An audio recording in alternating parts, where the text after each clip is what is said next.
Before I update you on the meeting that I had with leaders of the G7 earlier today, I want to say a word about the progress we're making on the Build Back Better agenda here at home. I just got off the telephone with the leaders in the House. Today, the House of Representatives has taken a significant step toward making a historic investment that's going to transform America, cut taxes for working families, and position the American economy for long-term growth. When I became president, it was clear that we had to confront an immediate economic crisis, the most significant recession we've had since the Depression, or at least since Johnson. But that wasn't going to be enough. We also had to make some long-term investments in Americans and America itself. The first thing we did was to write and pass the American Rescue Plan, and it's working. Our economy has added 4 million jobs in my first 6 months in office. Economic growth is up to the fastest it's been, the fastest rate in 40 years, and unemployment is coming down. Right now, our economic growth is leading the world's advanced economies. But to win the future, we need to take the next step. Today, the House of Representatives did just that. Today's vote in the House allowed them to consider my Build Back Better agenda, a broad framework to make housing more affordable, bring down the cost of prescription drugs by giving Medicare the power to negotiate lower prices for drugs, make elder care more affordable, provide 2 years of free universal high-quality pre-K, and 2 years of free community college, provide clean energy tax credits, continue to give the middle-class families the well-deserved tax cut for daycare and health care that they deserve, allowing a lot of women to get back to work primarily, and provide significant monthly tax cuts for working families with children through the child care tax credit. These investments are going to lower out-of-pocket expenses for families and not just give them a little more breathing room. In addition, we're going to make long overdue, much-needed investments in basic, hard infrastructure of this nation. This is an area where we have broad bipartisan agreement to invest in our antiquated roads, highways, bridges, transit, drinking water systems, broadband, clean energy, environmental cleanup, and making our infrastructure more resilient to the climate crisis, and so much more. And this is all paid for. Instead of giving every break in the world to corporations and CEOs, by the way, 55 of our largest companies in America paid $0 in federal taxes on more than $40 billion in profit last year. We can ask corporations and the very wealthy just to pay their fair share. They can still be very wealthy, they can still make a lot of money, but just begin to pay their fair share. So we can invest in making our country stronger and more competitive, create jobs and raise wages, and lift up the standard of living for everyone. The bottom line is, in my view, we're a step closer to truly investing in the American people, positioning our economy for long-term growth, and building an America that outcompetes the rest of the world. My goal is to build an economy from the bottom up and the middle out, not just the top down. And that's what we're on our way of doing. Look, I want to thank Speaker Pelosi, who was masterful in her leadership on this, and Leader Hoyer and Whip Clyburn and Chairman DeFazio, the entire House leadership team, for the hard work, dedication, and determination to bring people together so we can make a difference in people's lives. I also want to thank every Democrat in the House who worked so hard over the past few weeks to reach an agreement and who supported the process for House consideration of the Jobs and Infrastructure Plan, the Build Back Better effort. There were differences, strong points of view. They're always welcome. What is important is that we came together to advance our agenda.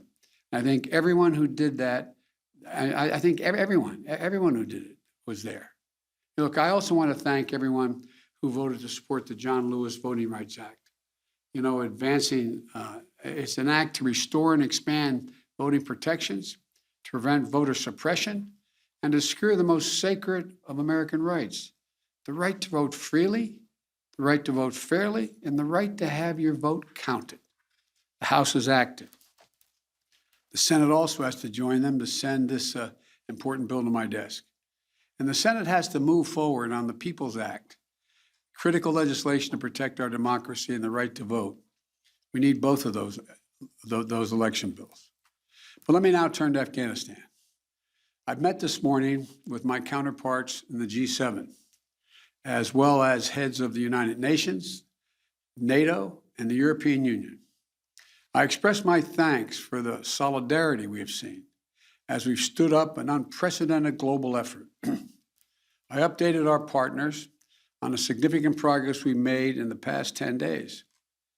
As of this afternoon, we've helped evacuate 70,700 people just since August the 14th, 75,900 people since the end of July. Just in the past 12 hours, another 19 U.S. military flights, 18 C-17s and 1 C-130 carrying approximately 6,400 evacuees, and 31 coalition flights carrying 5,600 people have left Kabul just in the last 12 hours. A total of 50 more flights, 12,000 more people since I updated you this morning. These numbers are a testament to the efforts of our brave service women and men, to our diplomats on the ground in Kabul, and to our allies still standing with us. And we had a productive discussion. There was strong agreement among the leaders about the evacuation mission underway, as well as the need to coordinate our approach to Afghanistan as we move forward.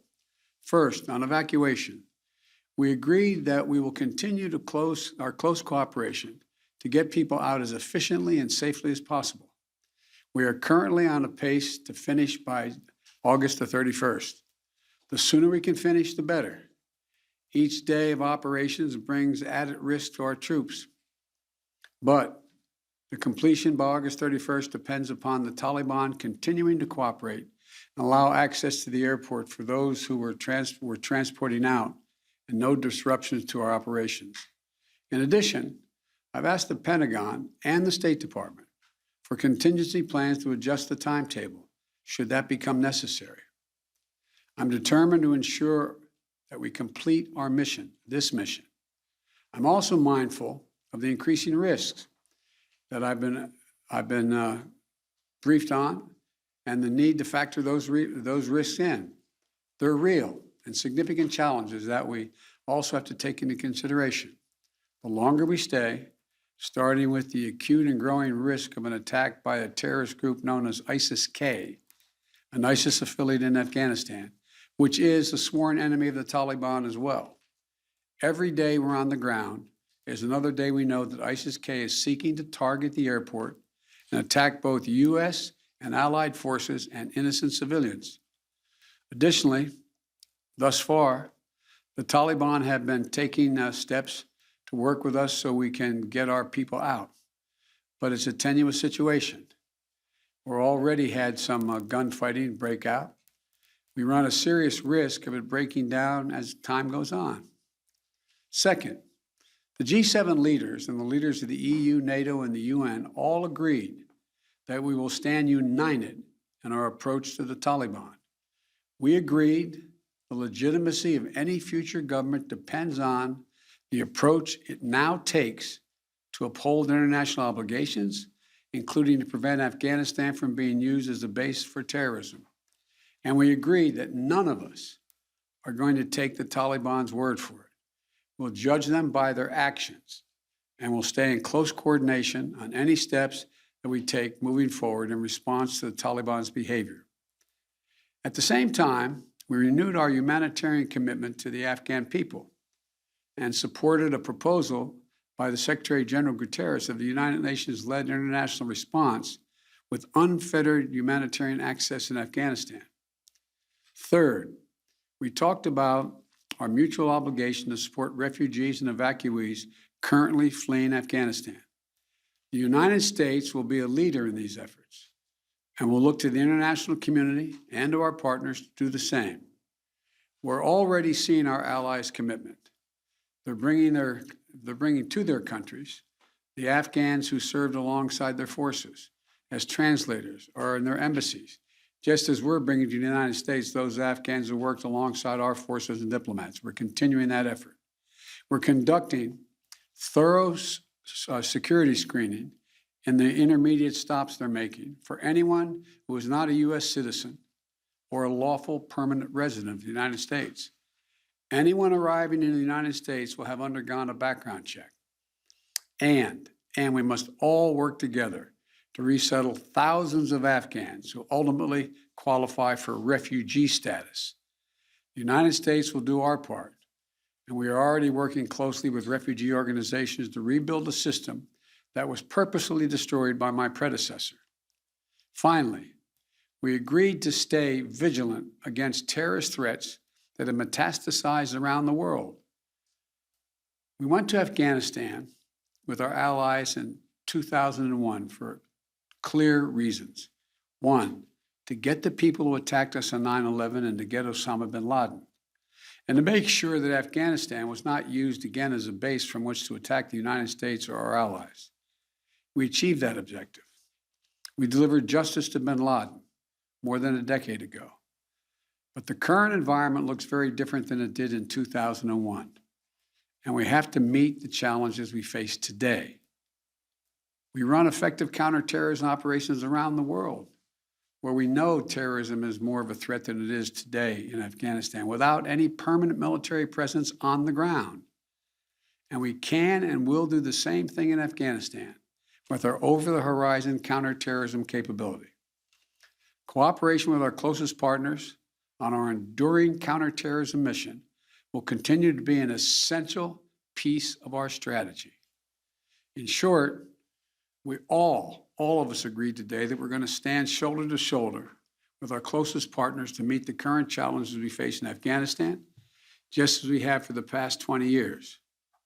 We're acting in consultation and cooperation with our closest friends and fellow democracies. And I want to again thank all of our allies and partners around the world who have rallied in support of our shared mission. We ended the conversation today by a clear statement on all of our parts. We are going to stay united, locked at the hip in terms of what we have to do. We'll get that done.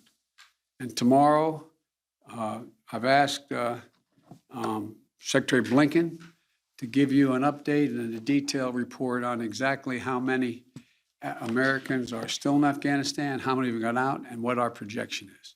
So thank you again, and God bless you, and may God protect our diplomats and all those in harm's way. Thank you.